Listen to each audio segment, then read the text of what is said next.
Hi there, my name is Letchin. It was just before my 16th birthday when I found out that my family and I were not exactly human. You see, humans as a species have evolved over millions of years. It is a common belief and scientifically proven that human beings evolved from an ape species.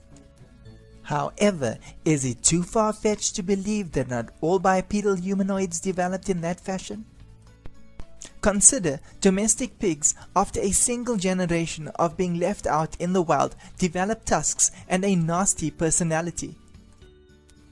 Human infants, tragically lost in the wild, raised by wild animals, become feral, growing fine hair all over their bodies to protect their supple skin from harsh environments, surviving on raw meat, insects, vegetation not commonly consumed by civilized humans.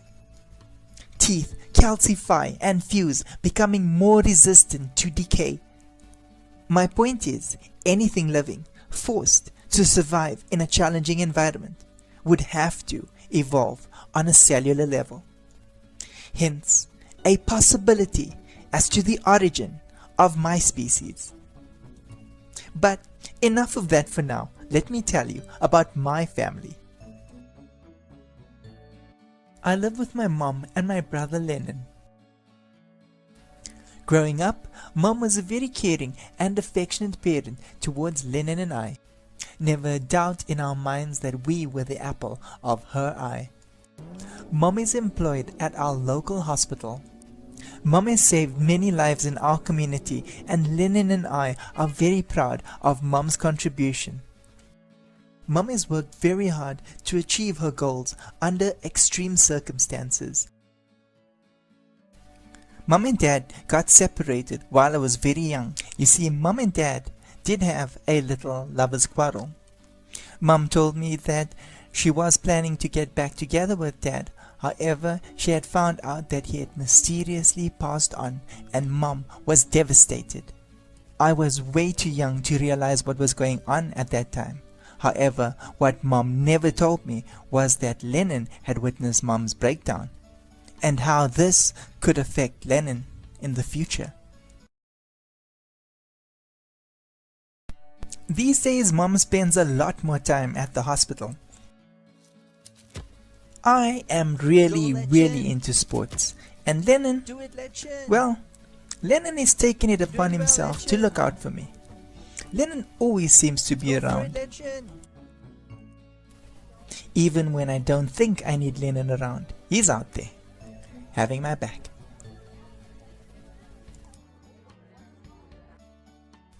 With my big brother around, I can honestly say I am never ever truly alone. Lennon and I would often play football in our backyard. I must admit, Lennon is an excellent athlete. However, he never competes publicly. One evening while practicing, we heard what sounded like a moving van and went to investigate. And we were right. It was a moving vehicle coming down our road. Good Moves was the name of the company, written on the side. The van continued down our street, past our house, and stopped at the vacant house next door that had been vacant for the past few weeks now. I could not contain my excitement, and I peered over the wall to try to get a glimpse of our new neighbors. Lennon wasn't too happy about this. I was all too excited and I couldn't wait to see them. And then it happened.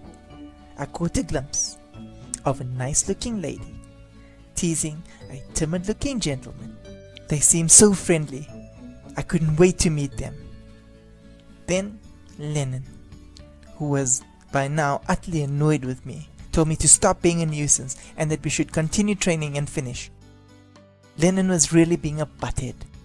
Lennon and I continued training for a little while before heading inside, if it could be called that, because it's more of a daily beatdown. This could be the death of me someday. We just entered when we heard knocking at the front door. Lennon went to see who it could be. Lennon opened our front door and was greeted by the family from next door. Lennon just stood there awkwardly for a while. Then he noticed Audrey, their daughter, and smiled awkwardly for a while. He then invited them inside. "Please do come inside. Mom will be home soon," he said. Although many girls chased after him, Lennon didn't date much. I could see what Lennon liked about Audrey. Audrey was super cool, funny, with an absorbing personality. She just brightened up the atmosphere. She seemed a bit crazy in a fun way. I just knew that we were going to be awesome friends. Audrey's dad cleared his throat. I think I was staring at her too. "G'day, sir. G'day, ma'am. G'day, miss. How do you do? My name is Letchin. This is my brother Lennon. Welcome to the neighborhood," I said. And just then, Mum arrived home. Mum was pleasantly surprised to find that the vacant house next door was now occupied, and that the neighbors were so friendly that they actually came over to introduce themselves. Mum greeted and welcomed our new neighbors to the neighborhood. Mum tends to cook for a few days in advance, and since we had enough, Mum insisted that our new neighbors stayed for supper so that we could get to know one another better. They happily agreed.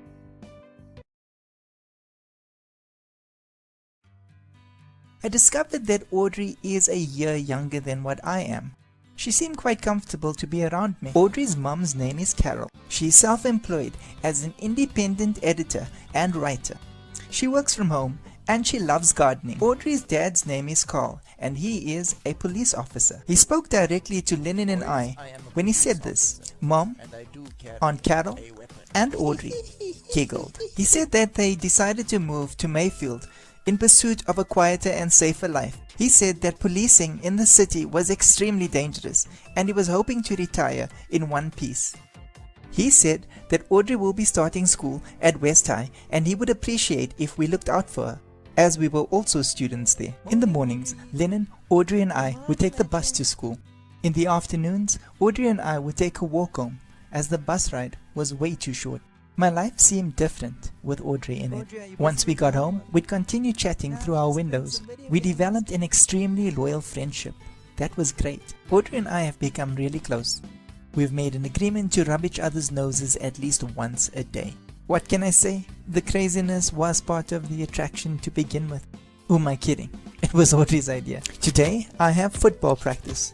And just like clockwork, Lennon passed by just to check that I'm okay. My teammates do tease me about Lennon always checking up on me, but I suppose Mom put him up to it, and if it gives her peace of mind, then I'm okay with it. Lennon went for a daily run on the beach, and because of that, I often ran into him when we were down there.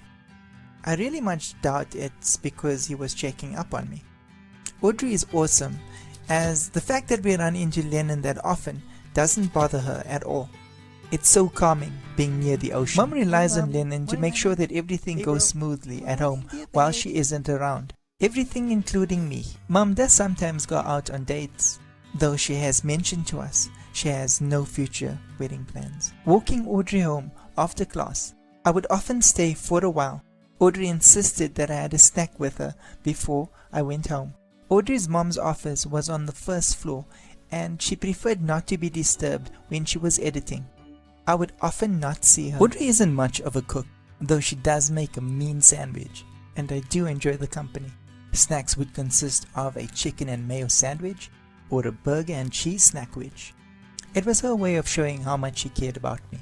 Then we'd sit and chat for a while.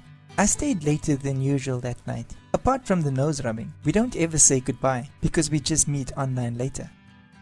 I haven't witnessed Lennon's late night acrobatics, though I have heard him leave using our roof instead of our front door. Because I trust my brother, I've never confronted him about it. Lennon is strange, but he's a good guy. Audrey really wanted to go to the movies that weekend. It's not something that we usually would do because we preferred playing video games. I told Lennon about it and I asked him not to tell Mom, and he freaked out. For some reason, Mom hated the idea of me staying out late at night. I begged Lennon to allow me to go. Lennon, Uncle Carl will drop us off in the freaking police car. How could it possibly be unsafe? You and Mom treat me like an invalid.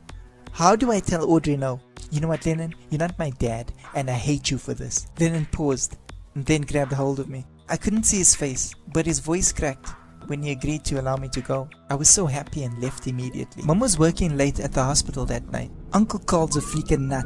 He drove us all the way with the siren on. He drove like a madman, as if we were on our way to the maternity ward. I kept on thinking about what I told Lennon. We're driving in a police car. How can it possibly be dangerous? I was so happy when we arrived at our destination. He stopped, we got out, and he drove off. You'd expect two people that actually paid to watch a movie in a theater to watch the movie, but the movie turned out to be so ridiculous. We made a game of making fun of the characters throughout the movie. Well, I suppose it was a comedy, and being the silly kids we were, we just fixed it. Audrey can be so funny at times, she could make a career of it. It was so much fun, and before we knew it, it was time to head home. We were just about to leave the cinema and meet Uncle Carl outside when Uncle Carl called to say that he was outside but he had to leave due to a work emergency and that we should take a cab home. He added that he was extremely sorry, but there was no other way and he had to leave. It was rather late in the evening, but once outside, and since Mayfield wasn't such a big town to begin with, we decided not to take the cab and to walk home instead. Audrey playfully hung onto my shoulder, chuckled and said, "I'm not too worried about walking home, Letchin. I'm sure if something goes wrong, Lennon would save us." Then she chuckled some more. I chuckled too, for Audrey's sake, but my thoughts went back to how I left home, and I answered her, yeah, he probably would. I did realize that I actually did cause Lennon pain when I left. I told Audrey that I was lucky to have someone like Lennon in my life. We walked halfway through a nearby park. I heard something approaching from behind. It looked like a person running on all fours. It was Lennon, and his eyes were different. Lennon said that he was out patrolling in the area and it wasn't safe right now. He seemed extremely concerned and he said we should please go home immediately. Lennon completely freaked us out.